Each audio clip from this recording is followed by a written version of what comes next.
Hello friends, welcome to our Kongu Tamil YouTube channel. Poompuhar மர்மம் அது ஒரு வரலாற்றின் சுவடுகளும் கடலின் ஆழங்களும் சேர்ந்த கதை.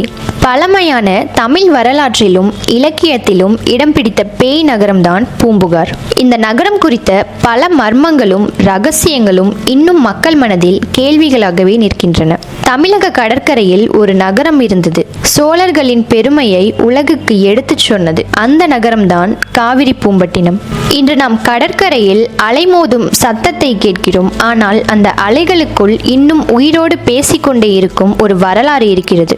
கடலடியில் மூழ்கி கிடக்கும் அந்த நகரத்தின் சிதைவுகள் இன்று ஆராய்ச்சியாளர்களுக்கும் வரலாற்று ஆர்வலர்களுக்கும் மர்மமாகவே திகழ்கின்றன. சிலப்பதிகாரம் போன்ற சங்க இலக்கியங்கள் கூறுவது போல பூம்புகார் மிகச்சிறந்த துறைமுக நகரமாக இருந்தது. பூம்புகாரில் சுனாமி வரும் நேரம் எப்படி இருந்திருக்கும் என்று கற்பனை செய்தால் அது மிகுந்த அதிர்ச்சியும் பயமும் தான்.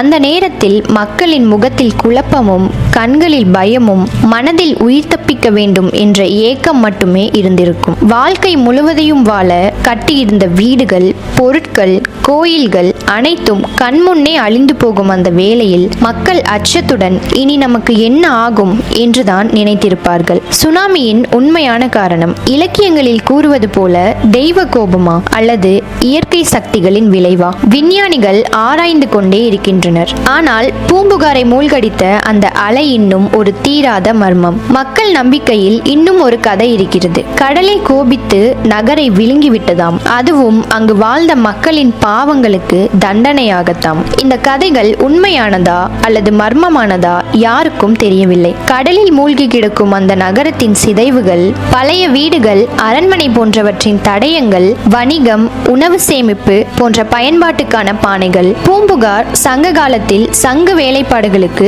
புகழ் பெற்றது. உலோக வேலைப்பாடுகளின் தடயங்கள், துறைமுக வசதிகளுக்கான கற்கள், சிறிய பொம்மைகள், மண் உருவங்கள் போன்றவை. இந்த பொருட்கள் அனைத்தும் அந்த காலத்தில் பூம்புகாரை ஒரு செழிப்பான வாணிப நகரமாகவும் கலை கைவினை மையமாகவும் இருந்ததை நிரூபிக்கின்றன. பூம்புகார் இன்றும் கடலடியில் சிதைவுகளாக இருந்தாலும் அதன் பெருமை இன்றளவும் பேசப்பட்டுதான் வருகிறது. பூம்புகார் ஒரு சாதாரண நகரம் அல்ல, உலகம் முழுவதும் வாணிபம் செய்த செழிப்பு மையம். இயற்கையின் கோபத்தை தடுக்க யாராலும் முடியவில்லை. ஆனால் அந்த மக்களின் வலி, அந்த கண்ணீர், அந்த அழுகை இன்றும் பூம்புகாரின் வரலாற்றில் ஒலித்துக் கொண்டே இருக்கிறது. இன்று வரலாற்றின் கடலடி பக்கங்களில் மறைந்துவிட்டாலும் தமிழர்களின் நினைவில் என்றும் உயிரோடு வாழ்கிறது பூம்புகார்.